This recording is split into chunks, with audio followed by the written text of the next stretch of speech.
sermón bajo el tema fortaleciendo la unidad de la iglesia. Fortaleciendo la unidad de la iglesia. Hermanos, cuentan que había un labrador anciano que tenía un grupo de hijos que se llevaban mal, se peleaban con frecuencia. Un día el anciano dijo, bueno, tengo que hacer algo, tengo que darles una enseñanza a estos jóvenes, y los mandó a cada uno a buscar unas varas. Le trajeron las varas, hizo con las varas un haz, lo ató bien, hizo un rollo de varas, entonces lo reunió y se les entregó a cada uno para que intentaran quebrar aquel mazo de varas. Ellos hicieron todo su esfuerzo, no lograron, fracasaron en quebrar estas varas. Después el anciano agarró, deshizo el haz de vara y le entregó una vara a cada uno de estos jóvenes. Ellos con facilidad entonces quebraron las varitas. Hermanos, el anciano, después que hicieron este acto, les dijo: de manera, hijos, que si ustedes están desunidos, ustedes se van a volver presas fáciles para la derrota, para que otros les hagan daño. Sin embargo, si se mantienen unidos, estarán firmes y cosecharán siempre victorias.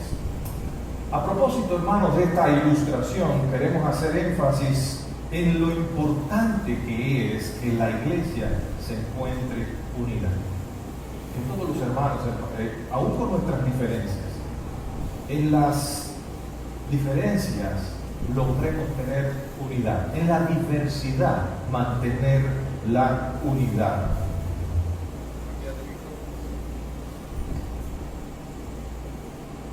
Está haciendo mucho feedback. El modulador allá se me quedó dormido.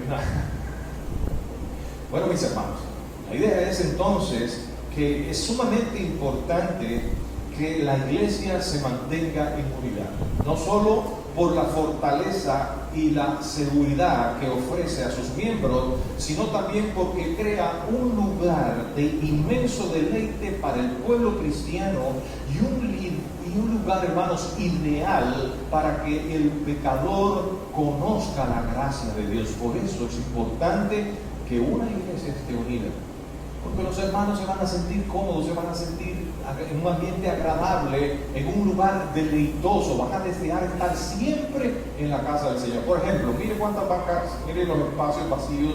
Hay familias de estas iglesias, hermanos, que vienen siempre regularmente, pero no están aquí. Y es que a veces encontramos otras actividades el domingo, el día del Señor, el día que nos reunimos, hermanos, para celebrar a Cristo como ningún otro día de la semana. Este día es un día especial, solemne. Hermano, no debería cambiarse por ninguna otra actividad en la vida de los creyentes. Y yo quiero decirle, en todo el mundo hoy, los cristianos evangélicos están reunidos para adorar y exaltar el nombre de Jesucristo. Es un día maravilloso. Sin embargo, hermanos amados, a veces no logramos nosotros crear un ambiente en la iglesia tan deseable, tan deleitoso, que compita incluso con los atractivos del mundo. A veces hay personas que prefieren buscar algún otro tipo de actividad que estar aquí con mis hermanos, con los que comparten mi fe, con los que amo entrañablemente, con los que voy a trabajar y estoy trabajando durante mi tiempo aquí en la tierra, en la iglesia, y con los que seguramente voy a estar, hermano, por los siglos de los siglos en la eternidad, viéndolos allá del otro lado de este tiempo. Entonces, amados y hermanos, nada más oportuno que comenzar a reflexionar sobre este tema en el Salmo 133. Vamos a ver ahí lo que nos dice el Señor. Comenzaremos tratando lo que nos dice la palabra del Señor en el Salmo 133.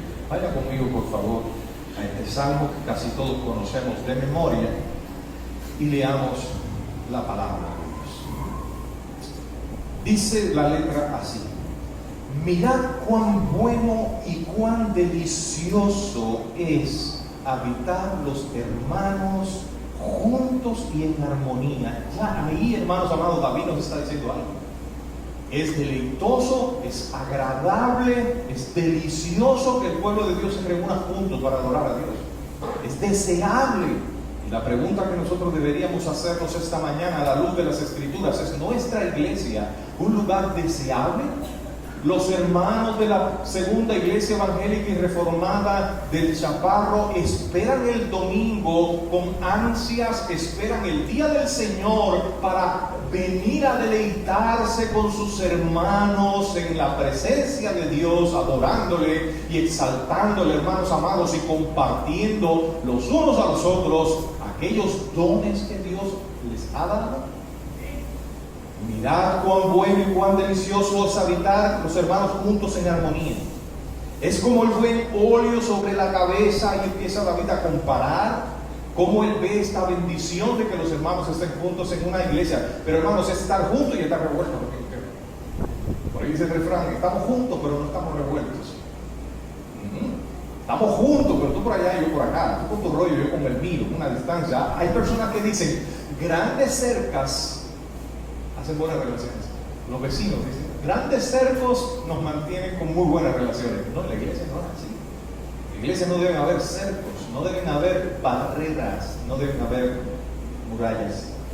Dice David: es como el buen óleo sobre la cabeza, el cual desciende sobre la barba de Aarón, y baja hasta el borde de sus vestiduras. Está describiendo uno de los eventos más solemnes, apreciados y maravillosos del pueblo de Israel. Están ungiendo a un sacerdote en el pueblo de Israel. Hermano, él lo compara con ese evento precioso donde hay una unción, y eso representa, hermano, una venida del Espíritu de Dios sobre el sacerdote, la unción sacerdotal, esa presencia de Dios en la vida, ese momento que la gloria de Dios llena toda la habitación. Hermano, usted se da cuenta qué manera más poética y hermosa está usando David para describir la reunión de los hijos de Dios en la casa del Señor. Dice: es como el buen óleo sobre la cabeza, el cual desciende de la barba de Aarón, y baja hasta el borde de sus vestiduras, o sea, que abarca todo, como el rocío del Hermón que desciende sobre los montes de Sión, porque allí envía Jehová bendición y vida eterna. ¿Dónde envía Jehová bendición y vida eterna? A la casa del Señor. Y óigame, hermano, yo no estoy hablando del templo, estoy hablando de la iglesia de Jesucristo. Esa es la casa de Dios, el pueblo de Dios, allí donde los hijos de Dios, los que han creído en Cristo, los que han nacido de nuevo, han sido conectados y unidos entre sí por un vínculo indisoluble del Espíritu Santo. Usted está más unido a su hermano que está ahí que a un pariente que no sea cristiano. ¿Cuántos de ustedes tienen hermanos, tíos, primos que no son cristianos? Creo que todos los tenemos. Yo tengo más cosas en común con uno de ustedes que con los primos míos no creyentes que viven en Cuba, primos hermanos. Y para mí ustedes ocupan un lugar más importante en mi vida que cualquiera de ellos, con todos los primos que son, y los quiero inmensamente. No quiere decir esto que uno desprecia a la familia y desprecia a las personas y deje de amar a los demás. No, quiere decir que a los hermanos de la iglesia los amo más que a ellos, y a ellos los amo mucho. Entonces, mis queridos hermanos, este pasaje de las Escrituras, este texto, ilustra de una manera brillante, maravillosa, gloriosa, como solo nuestro Padre puede hacer, de lo que es la comunión del pueblo de Dios en la iglesia. Ahora, volvemos a hacer una pregunta: ¿es nuestra iglesia ese lugar deleitoso, deseable, hermanos amados, donde los hermanos vienen con regocijo cada domingo, alegres porque se van a encontrar, número uno, con el Dios que les salvó; número dos, se van a encontrar con sus hermanos amados por los cuales Cristo también dio su sangre? Y yo quisiera que me prestaran atención, porque es importante lo que estamos hablando. ¿Puede verlo? ¿No? ¿Tiene usted preparado la casa de Dios cada domingo? Con ese gozo en su corazón, hermanos amados, con ese deseo de encontrarse con Dios, número uno, a través de la adoración, de la palabra predicada, de la oración, y también de encontrarse con aquellos que comparten su misma fe y por aquellos cuales Dios también entregó a su Hijo en la cruz del Calvario. Es un hermosísimo salmo, y créanme, hermanos, un salmo pequeño, ¿Se da cuenta? Es un salmo corto, pero bien dice por ahí que el perfume bueno viene el frasco pequeño, ¿verdad? Bueno, también hay cosas grandes que se pueden, ¿verdad? Por ejemplo, no voy a poner ejemplos. No quiero perder la humildad. Entonces, hermanos amados, debemos procurar la unidad de la iglesia porque eso crea un ambiente deseable. Deseable. No así la desunidad, la división, hermanos, crea un ambiente no deseable. Mirad cuán bueno y cuán delicioso es habitar los hermanos juntos en armonía. Y no cabe duda, hermanos, que David había entendido muy bien lo que esto era. Había experimentado algo especial en medio de los escogidos de Dios. Él conocía las ventajas que tiene la unidad de los hermanos y lo expresó de forma poética en el Salmo 133, donde dijo, inspirado por el Espíritu Santo, mirad cuán bueno y cuán delicioso es habitar los hermanos juntos en armonía. Y a mí a veces me sorprende cómo nosotros usamos ese versículo bíblico para todo. Y vamos a celebrar un culto y vamos a iniciar un servicio y decimos, mirad hermanos, cuán bueno. Pero la verdad, hermanos amados, es que debemos evaluar si estamos nosotros contribuyendo a crear ese ambiente deleitoso donde la presencia de Dios se pone de manifiesto como ningún otro lugar en la tierra, encima de la faz de la tierra. Siempre estuvo y siempre es y será el propósito de Dios que su iglesia sea un pueblo unido, un pueblo unido. Es más, hermanos, Jesús oró por la unidad de su pueblo. Y en Juan capítulo 17, verso 21, el evangelista Juan recoge este dato histórico cuando Jesús oró al Padre y le dijo, para que todos sean uno, como tú, oh Padre, en mí y yo en ti, y también ellos sean uno en nosotros, para que el mundo crea que tú me enviaste. De hecho, ese es el versículo que forma parte del logo de nuestra iglesia evangélica y reformada. Entonces, a través de la historia del Nuevo Testamento, descubrimos maneras prácticas de lograr la unidad en la forma en que los cristianos se reunían en el primer siglo experimentando la vida en comunión. Cuando vamos especialmente al libro de los Hechos, allí encontramos el modelo de una iglesia, hermanos, que mejor pudiéramos usar para guiarnos por sus prácticas, de manera que nos ayude a nosotros también a vivir en unidad. Hechos capítulo 2, verso 42, y tenga su Biblia lista porque vamos a andar en diferentes textos bíblicos porque es un mensaje de tipo temático. Hechos capítulo 2, verso 42 dice, y perseveraban en la doctrina de los apóstoles, en la comunión unos con otros, en el partimiento del pan y en las oraciones. Hermanos, el partimiento del pan, bueno, es bueno que la iglesia se reúna para los convivios, y a mí me encantan los convivios, y eso nos ayuda muchísimo, fortalecemos nuestros lazos. Pero hermanos, a mí esto también aquí pudiera significar la cena del Señor, ¿no? El partimiento del pan pudiera ser que estaba refiriéndose también a que se reunían para compartir la cena del Señor. Libre más allá de eso, hermanos, también es bueno que la iglesia tenga tiempo de coinonía. En este libro de los Hechos vemos la historia de la iglesia en sus comienzos. Cristo es el tema central. ¿Qué pasó con el reloj de ella? ¿No sirve? Hoy sí también hay problemas ustedes. Yo ya no puedo decir que el reloj no marca las horas. Ahora pues, voy a usar un regalo que me hicieron con los hermanos acá de la iglesia.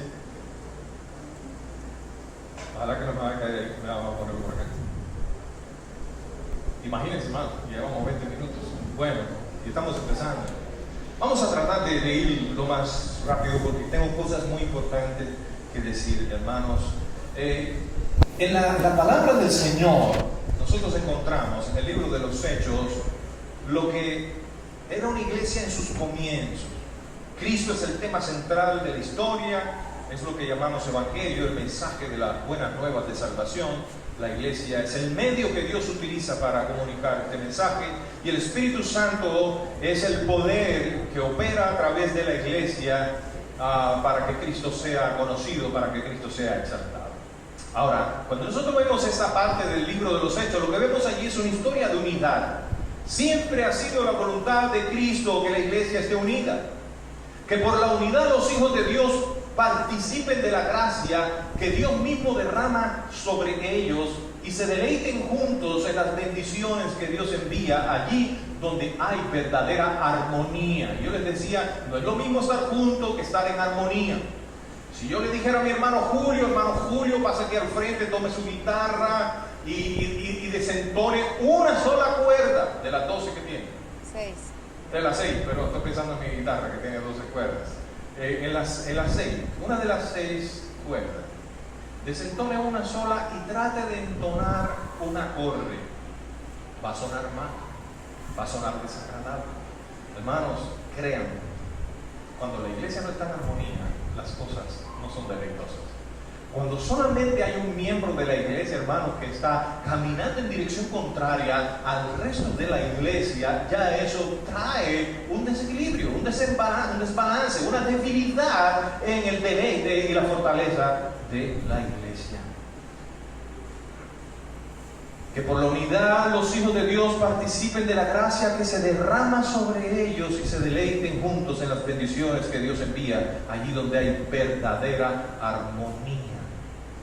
Cuando hay un problema que no se soluciona dentro de la iglesia, cuando hay hermanos que se sienten incómodos y molestos y resentidos con otros y esos problemas no se resuelven, hermanos, eso afecta toda la unidad, la armonía de la iglesia. De tal manera, ustedes se pueden imaginar cómo puede subir la alabanza y la adoración de la iglesia a la presencia de Dios cuando Dios está mirando un pueblo que le alaba de labios, pero en sus corazones hay espinas de amargura, hay rencor, hay desagrado. ¿Verdad? Que mi hermano, que este es así, que este es asá, que este es allá, que tiene tal problema, que el pastor es así, que el líder es allá. Hermanos amados, no. Eso es dañino, eso es destructivo, eso frena a la iglesia, eso paraliza el trabajo de la iglesia, eso bloquea la bendición de Dios sobre la iglesia. Eso es, hermano, como abrir un paraguas y que las bendiciones estén cayendo en todas partes, menos allí donde no hay unidad. Note, mi hermano, que hay un hermoso paralelismo entre los versículos que hemos citado hasta aquí, lo que hemos visto del Salmo 133 y lo que hemos hablado también acerca del libro de los Hechos y de Juan. La oración de Jesús fue para la iglesia unida que impactara al mundo y por ella el mundo creyera. Ese es el propósito. ¿Cómo la gente va a querer venir a un lugar, hermanos, que no muestra nada más que lo mismo que hay en el mundo? ¿Cómo las personas que ven a la iglesia como un pedazo del cielo aquí en la tierra, donde esperan ver algo diferente, vienen de afuera, donde hay tristeza, odio, persecución, malestar, vienen a la iglesia y encuentran lo mismo, esas personas se van? Ellos deben encontrar aquí un lugar deseable, donde reine la unidad, la comunión, la armonía. La fe es instrumento que Dios usa para derramar su gracia sobre los pecadores. Por gracia sois salvos por medio de la fe. Efesios capítulo 2, verso 8. Y puede creer este evangelio que la iglesia proclama, hermanos amados, sin lugar deleitable, donde hay una sintonía entre lo que predica el pastor y lo que vive la iglesia. Eso va a impactar el corazón de los no creyentes que nos visitan. Y dice, sí, ellos no solamente hablan de amor en el púlpito, el amor se respira entre los hermanos. Se ve en la manera que se trata. Se ven, hermanos, cómo recaudan sus ofrendas para ayudar a los más necesitados. Se ve, hermanos, en esos abrazos fraternales, esos abrazos de que Dios te bendiga, hermano. Ay, Señor, dame fuerza, porque ya no lo aguanto. No, hermanos, debe ser un amor sin... ¿Por qué será que se ríe? Y esto es precisamente lo que describe David en el Salmo 133. Envía Jehová allí bendición y vida eterna. Ay, ¿por qué la iglesia no es bendecida? ¿Por qué no se resuelve? ¿Por qué las finanzas se vienen abajo? ¿Por qué? Pero, hermano, porque está faltando la unidad. Porque está faltando la armonía. Eso sucede. Allí donde hay unidad y armonía también se crean las condiciones apropiadas para que el pecador conozca a Jesucristo. En una iglesia que vive en unidad y armonía, Cristo es manifestado con poder. ¿Sí o no? Allí donde hay unidad y armonía, Cristo es manifestado con poder. Porque Dios se expresa a través del amor y la unidad. Hermanos amados, allí donde hay unidad y armonía, hay salvación y vida eterna. Por tanto, es deseable estar en una iglesia donde existe unidad y armonía, no tanto así donde no la hay. No. Nadie quiere estar en un lugar donde hay pleitos y contiendas, divisiones, enemistades entre los hermanos, engaños, envidia. Nadie quiere estar allí. Y tú como cristiano tienes que ser responsable con eso. Porque créame que cuando lleguemos allá a la presencia del Señor vamos a dar cuenta de nuestros actos. Y ay, qué peligroso es que el comportamiento mío le haya sacado carrera a alguien de la iglesia. Oh, hermano, piensa en esto, hermano. Qué peligroso es, hermanos amados, que nosotros hayamos sido instrumentos, piedra de tropiezo para que otros no alcancen la gracia de Dios. Allá nosotros somos muy reformados. Decimos, no era un elegido. Eso tú no lo sabes. Y quiera que una persona, aunque no sea elegida para salvación, pero tú fuiste piedra de tropiezo, vas a dar cuentas por eso. Tú no vas a decir, total Dios, si tú ni siquiera lo tenías en tu lista, no te importa. Dios está viendo cómo tú te comportas con todas las personas. Nosotros no estamos llamados a elegir quiénes son los que se van a salir. Cuando nos reunimos como caballeros en las calles, cuando nos reunimos las damas en otros lugares, cuando la iglesia hace cualquier actividad, es más, cuando aún nosotros estamos fuera de la iglesia, seguimos siendo iglesia y representando a la iglesia. Cuidado, hermano, con lo que nosotros decimos. Bueno, la iglesia de nosotros es una buena iglesia, pero vieras, allí las hermanas no se aman. El pastor es cubano, todo pesado, ¿eh? No, hermano. Habiendo tantos hondureños, no sé qué le ocurre venir a meter un cubano aquí. Así dijo una vez un pastor por allá, no es posible que venga de Cuba y aquí habiendo tantos hondureños para pastorear y han puesto un cubano. Eso lo hace Dios, hermano, y no es culpa mía. Aleluya. Entonces seamos responsables, hermanos, con lo que estamos haciendo para que el pecador cuando venga y tenga contacto con la iglesia pueda encontrar allí un lugar, hermanos, donde pueda escuchar el evangelio y ver en la práctica el amor de Dios reflejado en los miembros de la iglesia. Entonces, hermanos, nadie quiere estar allí donde no hay unidad. Ni los justos ni los pecadores, ¿verdad? Es verdad que yo no me siento cómodo en una iglesia que no tengo unidad. Y no estoy diciendo que la iglesia no tenga unidad. Estoy diciendo que no me gustaría estar en una iglesia que no tiene unidad. Cualquier casualidad o cualquier similitud con la vida real no es pura coincidencia. Así es, hermanos amados. Debemos examinarnos. Pues nadie se puede sentir bien en un lugar donde no hay unidad, porque no encuentra allí lo que se está prometiendo. Se está predicando desde los púlpitos un lugar, aquí es un lugar donde hay amor y vas a sentir la paz de Dios y la unción del Espíritu. Y entonces las personas vienen y ven una cosa diferente. Nadie quiere estar allí porque no se ve lo que se promete, no se encuentra en la práctica lo que la iglesia pregona con sus palabras, no encuentran allí paz porque sus corazones, o mejor dicho, no encuentran allí paz para sus corazones, ni la vida abundante que se les ofrece, que se dice que Jesús ofrece. Ven a Cristo, que Cristo te va a dar vida abundante. Ven a Cristo, que Cristo te va a dar paz. Pero llegan a la iglesia y lo que encuentran es un campo de batalla. ¿Y dónde está la paz? ¿Y dónde está la vida abundante que necesitamos? No, mi hermano, ese no es el modelo de iglesia que Dios estableció desde el principio. se aparta de su voluntad y no puede ser usada una iglesia que está en tales condiciones. Jamás, hermanos, Dios va a usar una iglesia donde sus miembros no se aman los unos a los otros, donde la iglesia está dividida. Jamás, donde hay murmuración, donde los hermanos se deleitan en el fracaso de otros. A mí me gusta ver que las personas van a la par mía, pero que no se vayan a quitar de mí. Me molesta cuando elogian a otro en vez de elogiarme a mí. ¿Qué pasa eso? Imagínense, hermano. Gracias a Dios que nuestra hermana es una hermana madura, hermana con chica.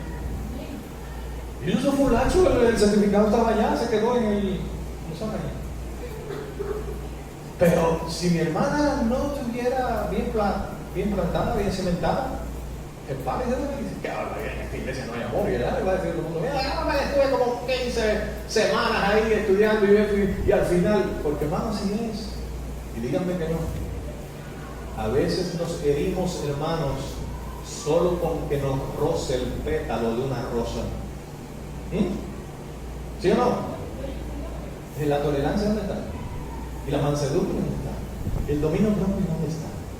No se nos puede ni siquiera mirar, porque hermanos, nos enojamos y nos vamos a la iglesia.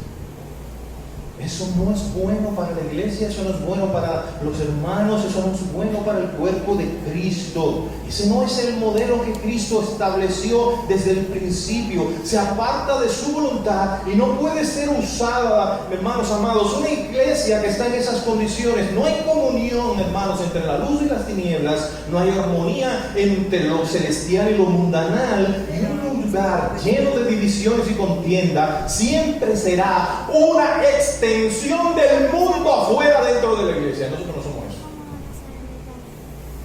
Un lugar lleno de divisiones y de contienda no es más que un pedazo del mundo aquí, y eso no es la voluntad del Señor.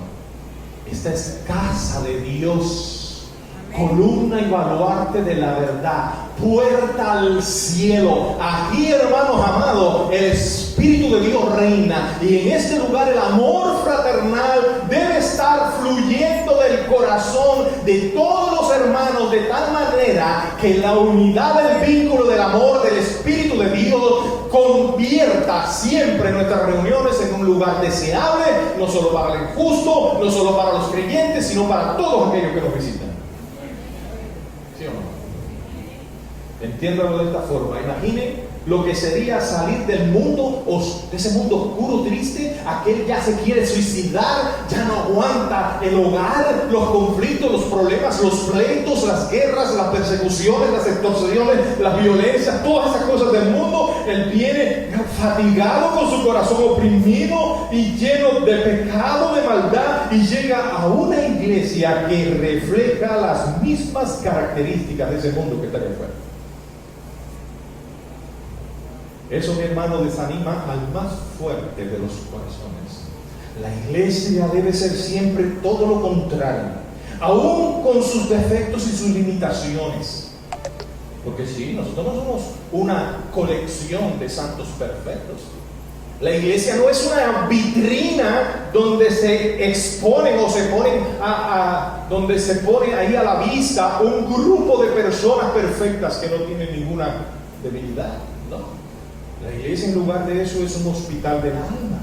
La iglesia es un lugar, es un taller donde Dios trabaja en el corazón de sus miembros. Entonces, mis queridos hermanos, la iglesia no debe ser una extensión del mundo, aún con sus defectos y con sus limitaciones. Debe ser el reflejo del cielo en la tierra. ¿Sí o no? Amén. Luz y sal. Luz del mundo y sal de la tierra. Reflejar por medio del amor, de la unidad y del poder del Espíritu Santo, hermanos, el amor infinito de Dios para los hombres. ¿Qué predica la iglesia? La iglesia predica al Dios de amor, a un Dios que ama al hombre. ¿Y cómo es posible que ustedes prediquen de un Dios que ama si ustedes no se aman los unos a los otros? Si ustedes se enojan hasta por no le den un platanito con queso y por la mañana.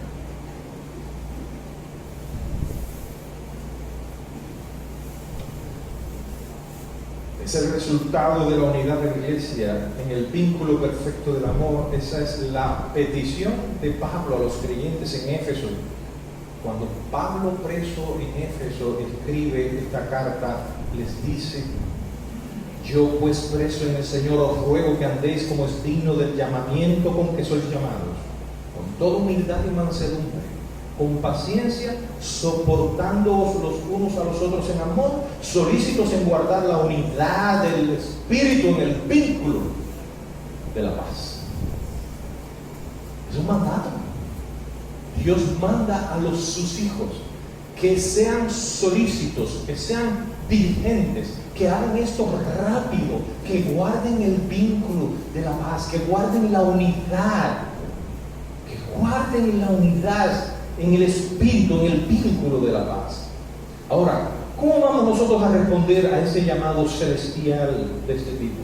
Yo le acabo de dar, hermanos, una tremenda introducción, una parte del mensaje, motivándole a usted, haciéndole conciencia de lo importante que es que la iglesia esté unida. Ok, pastor, ya sabemos que es importante. Hermano, no voy a hacer un llamado ahorita aquí porque se nos vamos a venir todos al frente a pedir perdón al Señor, porque queremos contribuir a la unidad y sabemos que todos de alguna manera hemos fallado en ese intento. Hemos fallado todos, hermanos. No hemos contribuido todos a la perfecta unidad de la iglesia. ¿Qué podemos hacer? Ahora, ¿qué podemos hacer? Ahora, ¿cómo vamos a responder a un llamado celestial pero tan importante? Máxime cuando sabemos que la falta de unidad pudiera estar socavando incluso la unidad de nuestra iglesia.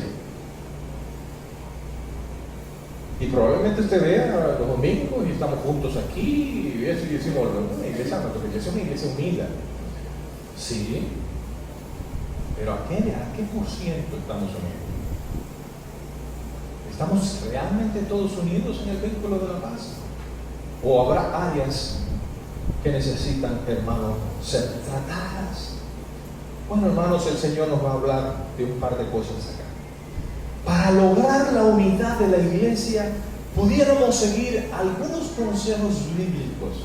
Si a usted le interesa esto, preste atención, porque yo creo que si soy parte de esta iglesia, y sé que la iglesia tiene problemas con la unidad, necesita más unidad. Hermano, desde que yo llegué aquí me han estado diciendo: ore por la unidad de la iglesia, predique de la unidad, enseñe la unidad de la iglesia. Antes de venir a la iglesia evangélica y reformada de acá del Chaparro, hermanos, a mí me dijeron: no vayas a esa iglesia, porque tienen problemas de unidad. Tienen problemas de unidad. Estoy hablándole como hermanos, estoy hablándole como personas que amo, personas que quiero ver, hermanos, usadas por el Señor de manera poderosa, usados poderosamente. Entonces usted puede hacer dos cosas en esta mañana: sentirse herido, molestado y decir: wow, pastor, qué fuerte lo que me está diciendo. O puede ser humilde y decir: es cierto, debemos mejorar. Entonces decida, hermanos, con respecto a lo que le va a decir el Señor ahora, ¿qué va a hacer? ¿Qué puedo hacer entonces para lograr o para contribuir a una mejor unidad del pueblo de Dios, de la iglesia? Vamos a seguir estos consejos. Primero, humille su corazón, hermano, delante del Señor. El problema serio que tienen las iglesias modernas hoy es el orgullo que hay dentro de las iglesias, hermano. Nadie se quiere humillar, nadie quiere, hermano, doblarse, nadie quiere ver al otro más grande. Hoy, hermanos, ese espíritu de orgullo se ha infiltrado. No estoy hablando de nuestra iglesia, estoy hablando de todas las iglesias. Hay serios problemas porque la gente quiere brillar, la gente quiere tener un puesto, la gente quiere ser prominente, los pastores quieren ser adorados, los pastores quieren tener fama y muchos líderes también, y algunos hermanos desean que todos los vean, no quieren participar en aquellas cosas que son discretas y humildes, quieren estar en esos ministerios donde son vistos y donde pueden ellos expresarse y ser reconocidos por el amor del Señor. Eso socava la unidad de la iglesia. El primer punto entonces es humillar nuestros corazones delante del Señor. Vaya conmigo a Jeremías 17:9. Dice ahí la palabra: engañoso es el corazón más que todas las cosas y perverso, ¿quién lo conocerá? Mi hermano, dada la corrupción de nuestros corazones, lo primero que tenemos que hacer es arrodillarnos delante de Dios y fuertemente pedirles al Señor que nos sostenga.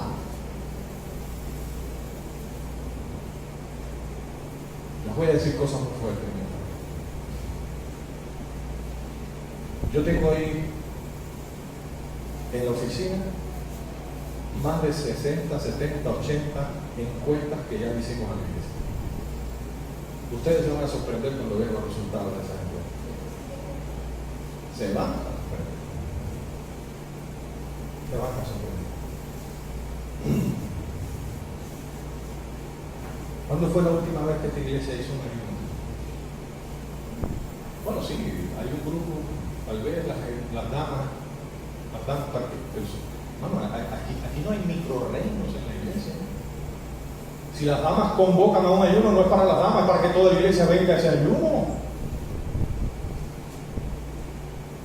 Hermano, nosotros estamos, y de verdad, no vamos a desnudar hoy aquí, no vamos a desnudar. No es éticamente correcto, porque hay amigos y yo lo menos que quiero es que ellos digan, wow, pero esa iglesia tiene problemas, yo me voy para otro lado. No, yo lo que quiero que tú veas es que nosotros estamos haciendo un diagnóstico como iglesia y queremos mejorar. Y queremos mejorar, queremos agradar a Dios. Hermanos, la oración que se hace a principios de mes. Está mi hermano Carlos López. Y el miércoles, hermano, estaba aquí que ya le salían las lágrimas. ¿Sí o no, hermano Carlos? El miércoles estaba a llorar ahí. Y yo no estaba aquí, pero me contaron. Hermanos amados, ¿qué está pasando?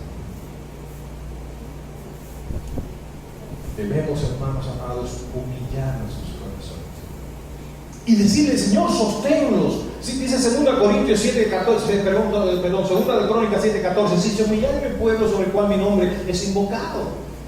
Si se humillare mi pueblo, cuando dejamos el orgullo de lado y dependemos totalmente de Dios y no de nosotros mismos, los caminos hacia la unidad de la iglesia están abiertos. Pero si dejamos que el orgullo haga nido en nuestros corazones, el orgullo levanta barreras, construye muros difíciles de saltar.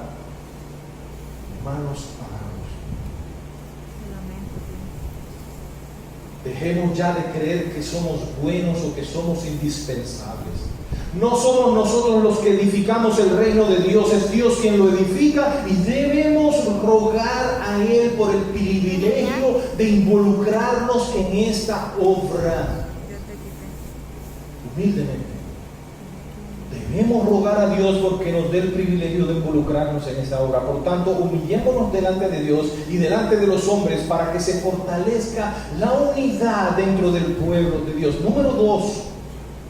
Asegurémonos que nuestra iglesia sea una iglesia de verdaderos convertidos.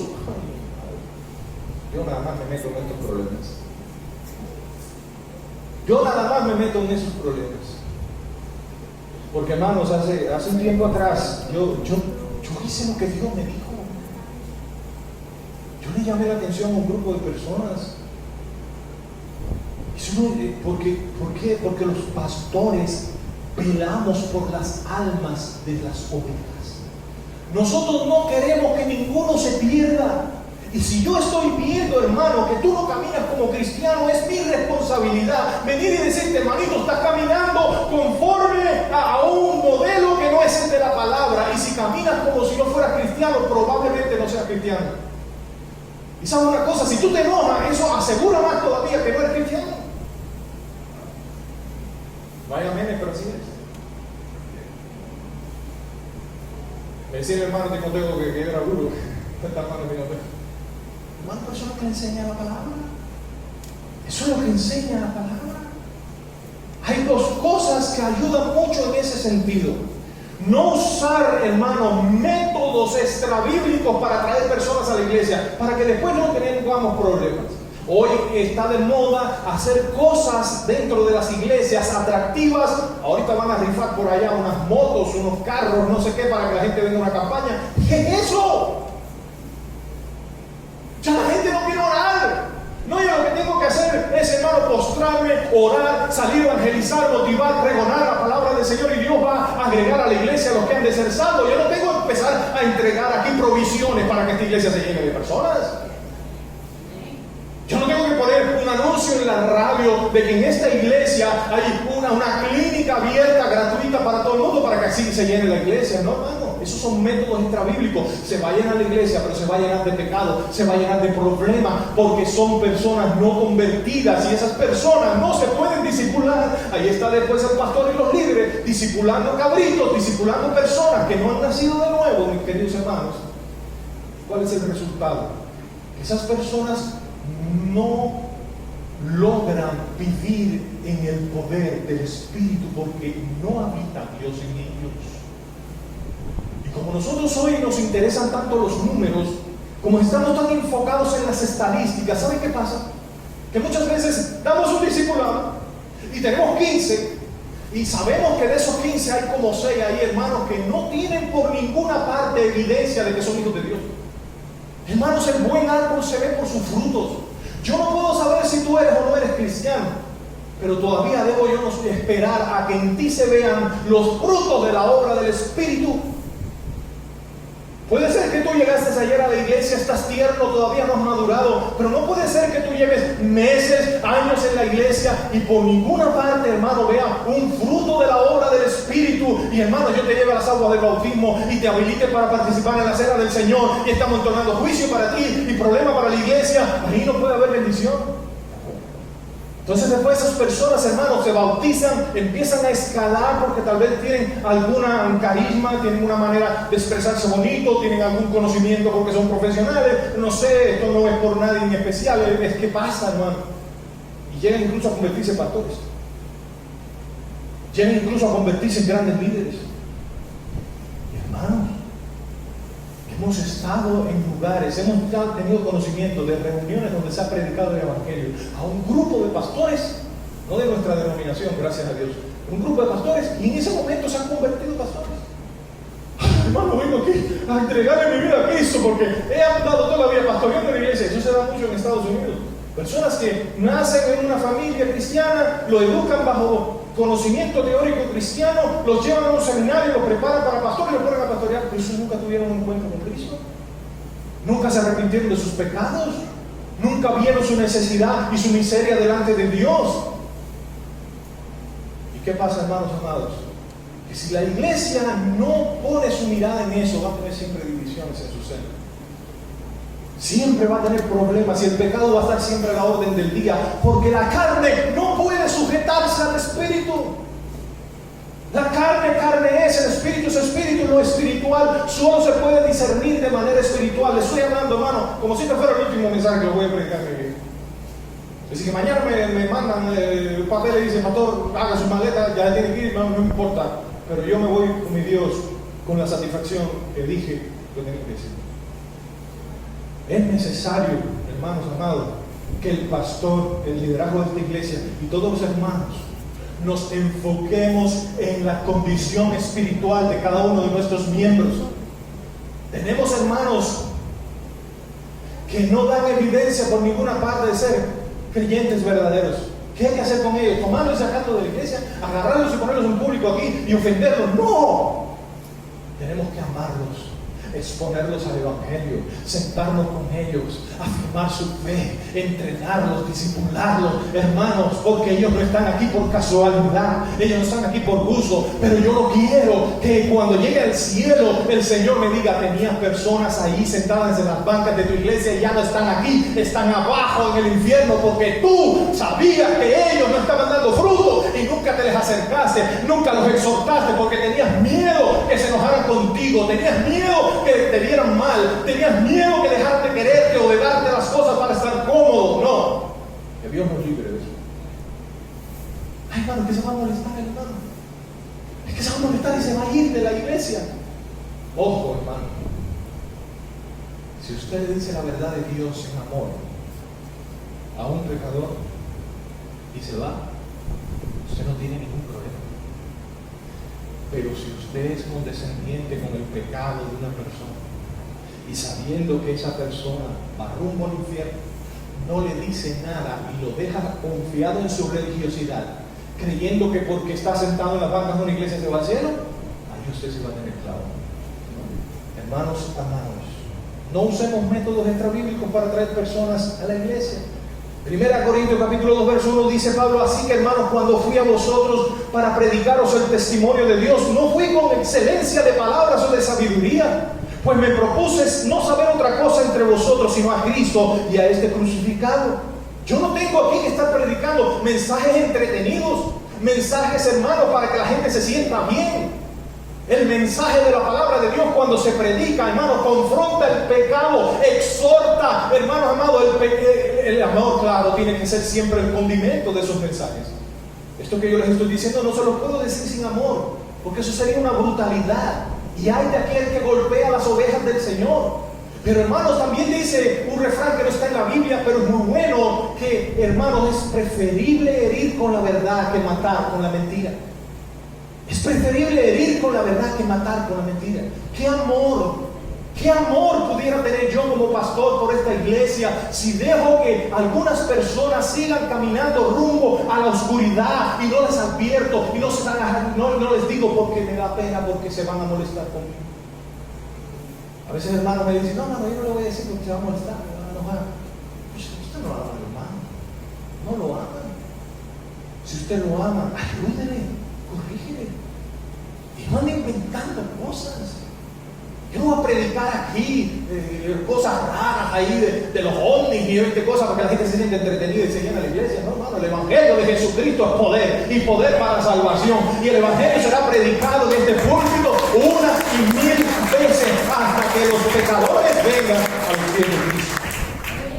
Y estuve entre vosotros con flaqueza. Mire la humildad del apóstol: con flaqueza y mucho temor y temblor. Esa es la actitud de los predicadores de la iglesia. Esa es la actitud de los líderes de la iglesia. Yo me voy a presentar aquí con temor, con temblor, porque estoy delante de Dios y de parte de Dios, porque el primero que me está viendo es Dios, y porque al primero que le voy a dar cuentas es a Dios. Y yo voy entonces a predicar con humillación, con humildad. No porque yo sea un doctor, no porque yo tenga un título universitario. No, hermanos, eso no es nada delante de Dios.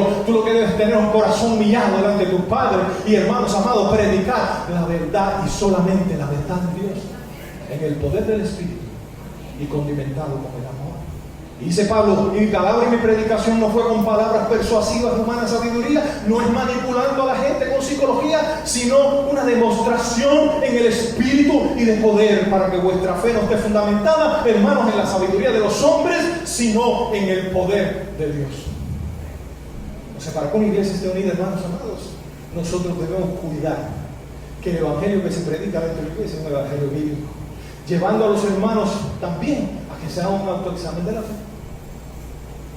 ¿Y qué está haciendo Juan con nosotros? Nos está haciendo un diagnóstico del corazón.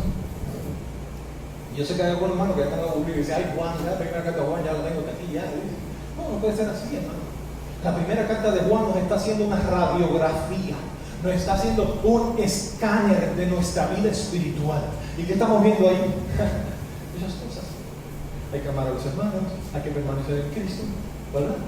¿Cuántas cosas estamos viendo allí de lo que es un verdadero creyente? Debemos examinar nuestra fe a la luz de las Escrituras para ver si somos verdaderos hijos de Dios. Segunda de Corintios, ya se me fue el tiempo. Segunda de Corintios 13:5 dice: examinaos a vosotros mismos para que vean si están en la fe. Probaos a vosotros mismos. ¿No os conocéis a vosotros mismos? Que Jesucristo está en vosotros, a menos que seáis reprobados.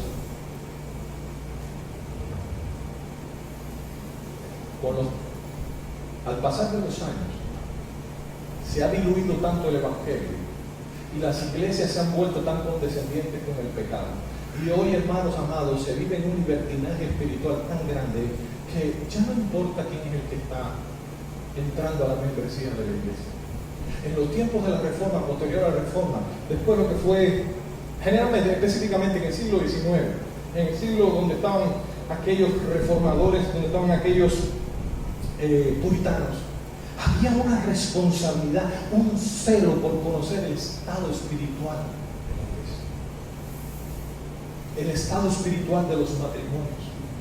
Estamos hoy con los hermanos que se van a casar hablando de la importancia de que los matrimonios de nuestras iglesias se entreguen a la supervisión de un cuerpo de ancianos de la iglesia.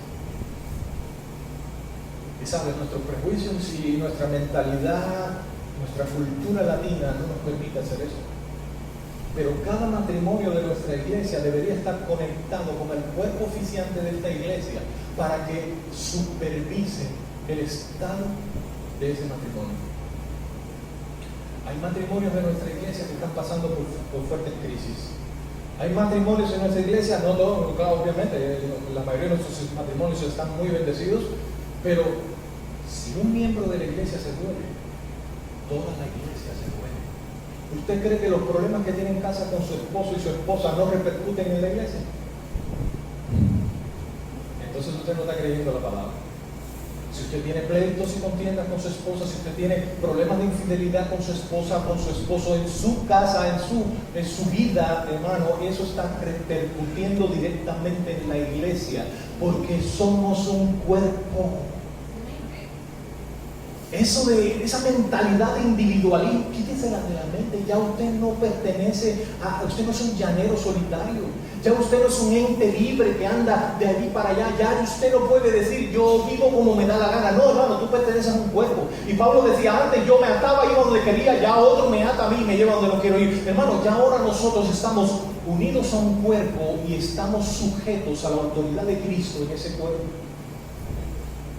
Si yo tengo problemas con mi familia, problemas con mis hijos, problemas con mi esposa o mi esposa, yo debería encontrar en la iglesia un lugar donde el pastor o el cuerpo de ancianos que ministra la iglesia puedan supervisar mi matrimonio, puedan aconsejar mi matrimonio, puedan guiar mi matrimonio.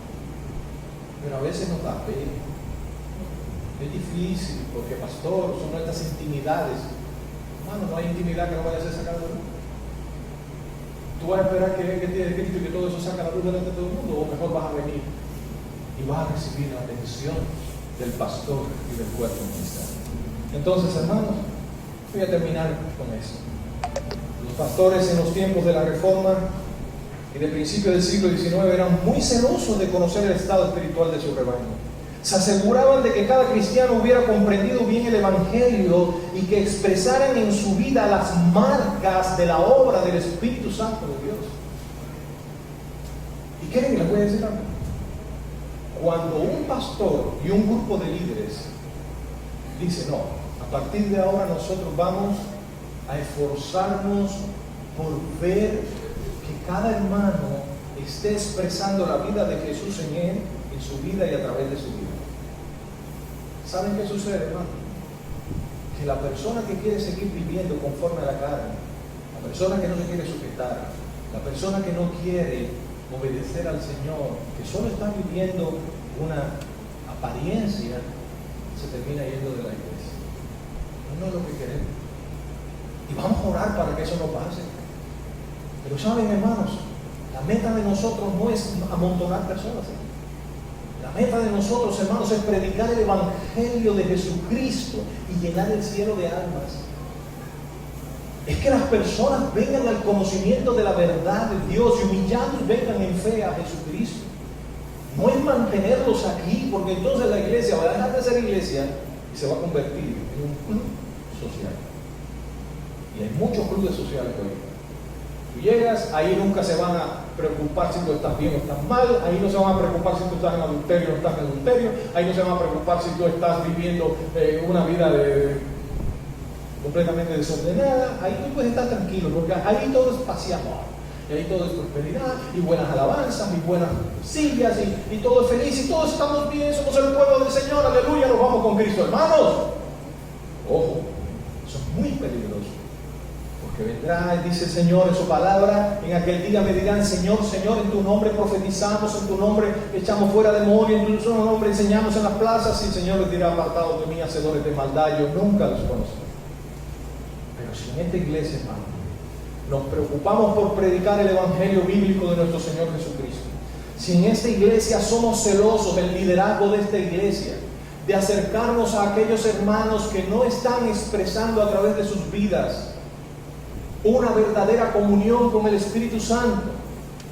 Escuchen, hermano, no es que vamos a hacer una cacería de brujas, ¿verdad? Como dicen por ahí, no es que vamos a salir a agarrar gente por la oreja y decirle, ¿qué te pasa a ti que no estás haciendo lo que tienes que hacer? No, no es eso. En en la sabiduría, el discernimiento que Dios nos da, vamos a acercarnos a estas personas y vamos a amarlos entrañablemente. Vamos a evangelizarlos una y otra vez. Vamos a presentarles el plan de el Evangelio de Jesucristo, porque eso es lo que cambia a las personas, hasta que empecemos a ver los frutos en la vida de esas personas, ¿verdad? No es que se nos vayan de la iglesia. Yo no se asuste, hermano, yo creo que esto es un mensaje solamente. No creo que ese sea el problema de nuestra iglesia, pero es parte de lo que nosotros debemos hacer. Hermano, ¿qué está haciendo esto? ¿Cuál es su don? ¿Cuál es su llamado dentro de la iglesia? ¿Cuál es su rol dentro de esta iglesia? Hermano, ¿cómo está su vida espiritual? ¿Está orando, hermano? Ya no da hasta pena preguntarle a mi hermano si está orando, porque lo miran hacia uno como diciendo: ¿qué me importa lo que está haciendo yo? Yo se lo voy a preguntar. Y en los últimos días se lo he preguntado a algunos hermanos. ¿Y sabes qué ha pasado? Es que los hermanos agachan la cabeza y dicen: no, hermano, no estoy orando. Está leyendo la Biblia, hermano. Está leyendo la Biblia. Está involucrado, está entregado a la obra del Señor. Bueno, hermanos amados, todo buen árbol da buenos frutos. Y los hijos de Dios oyen su palabra y la obedecen. Sus ovejas son las que oyen su voz y le siguen. No puede un árbol bueno dar fruto malo. Y todos los cristianos dan fruto. Unos dan poco, otros dan mucho. Pero no hay ningún cristiano que no dé fruto. Así, hermanos amados, vamos a dejar para la próxima domingo estas cosas que debemos hacer para mantener la unidad de la iglesia. Y hoy nos vamos a quedar con este punto sumamente importante. La iglesia, en primer lugar, debe buscar la reconciliación. Perdón, hermano, que tiene hoja aquí. La iglesia, en primer lugar, debe humillar su corazón delante de Dios.